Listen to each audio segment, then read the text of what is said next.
The EUDR is a legislation, European legislation. That means it's like the highest level of regulation that you can have in the EU.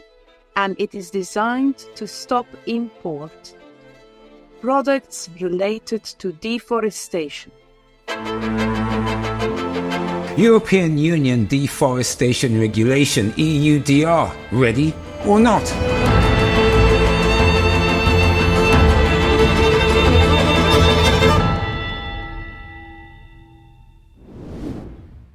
Hello again. You're welcome back on Sustainability Unplugged. You're always our regular guest now in the EUDR series. But a question for you. I'm sure many want to be clear on this issue. Who does EUDR actually impact? I think nobody will not be impacted. Nobody in this whole value chain of these commodities, of the 7 commodities and the derived products that we talk about in the EUDR, everybody will be impacted. Directly, it is the private sector that will be impacted. They are the ones responsible per EUDR. So in the text of the legislation, it's the private sector that has to comply. They have to comply with guaranteeing that these products are free from deforestation, so on the plot where they originally were produced, in a traceable way. And second, they have to guarantee that this is produced according to the legal framework in the country where they were produced.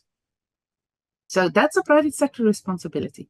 In the private sector, obviously, you know, there's a whole series of stakeholders. Mostly you have the local collectors, exporters, importers, then processors in the EU. Depending on the product, the processing happens already in the country of origin.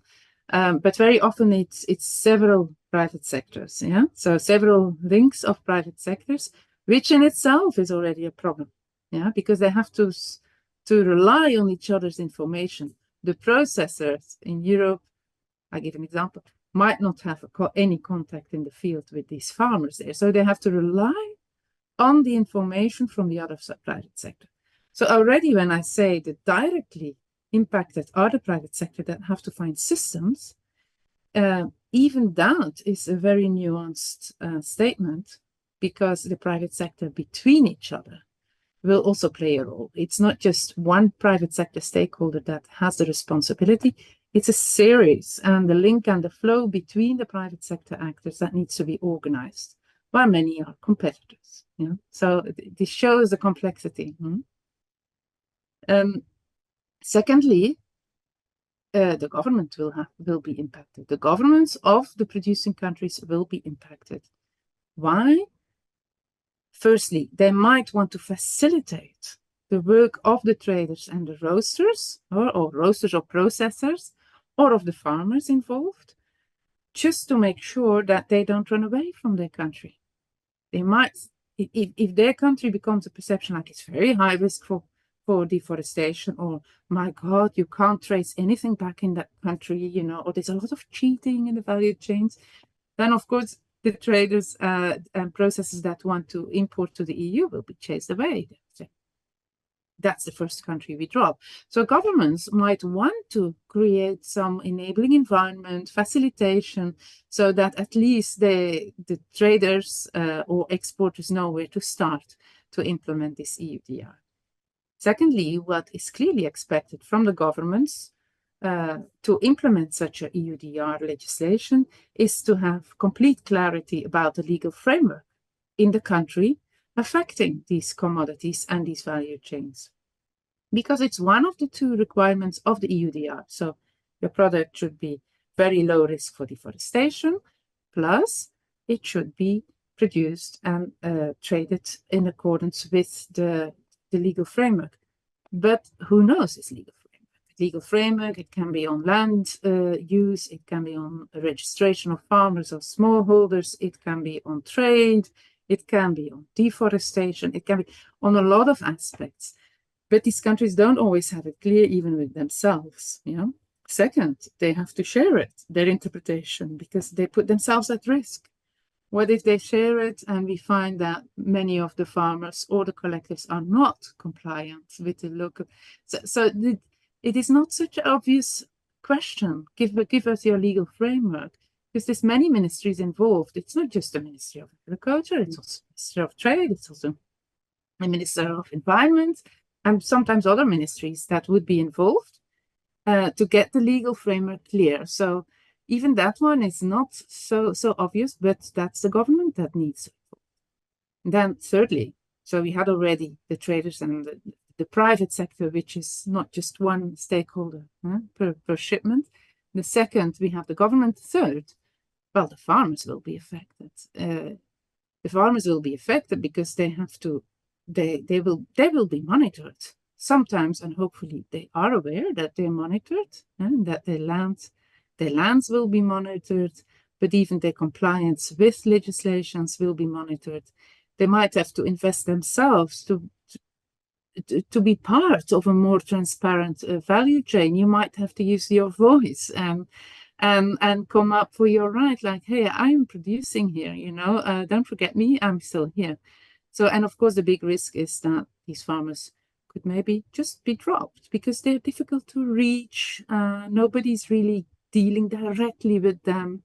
There's too much risk for deforestation, or there's too much risk that their product is mixed with other products from somewhere else where there could be deforestation. So the impact might be very negative on farmers. We don't know, but it depends on the product, it depends on the sector, and it depends also on the country.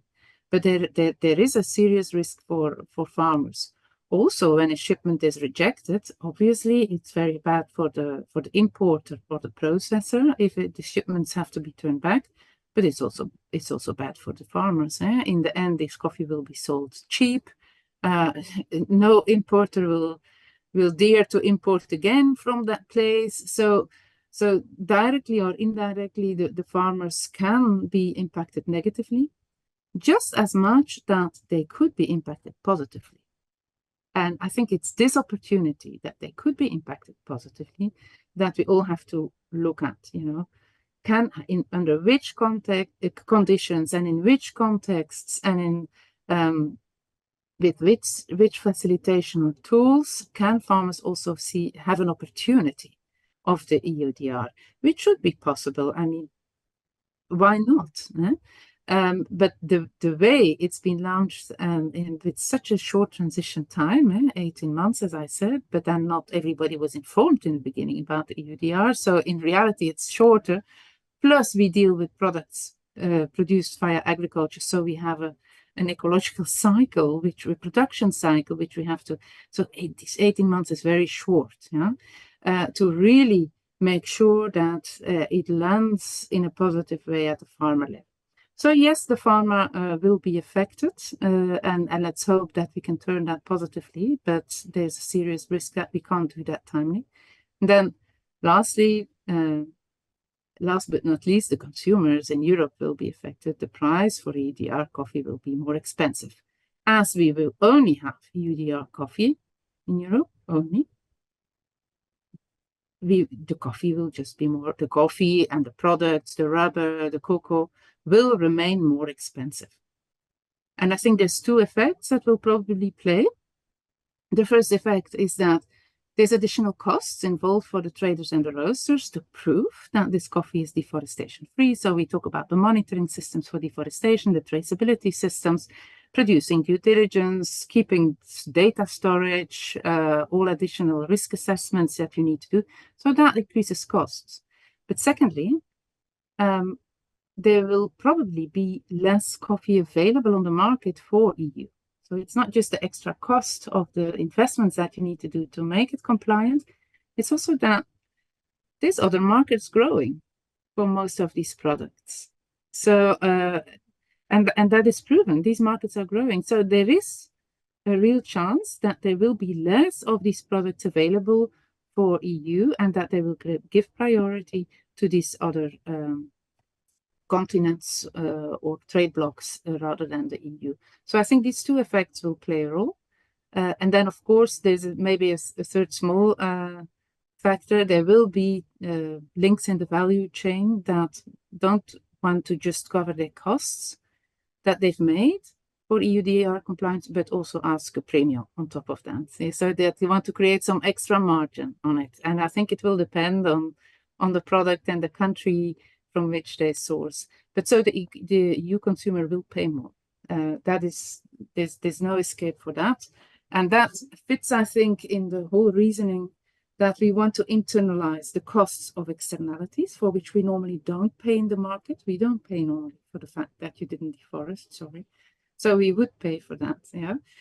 So that is, I think, the good thing, but there's then a need for a food policy, of course, in Europe, because not everybody will be able to afford coffee or cocoa or products with soy, or which we used to produce with soy anymore. So there will be a lot. It will call for a lot of action in EU if the prices increase tremendously.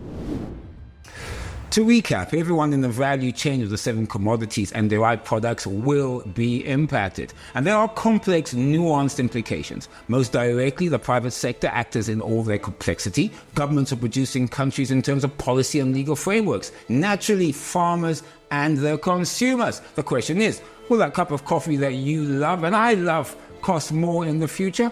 Most likely. European Union Deforestation Regulation, EUDR, ready or not?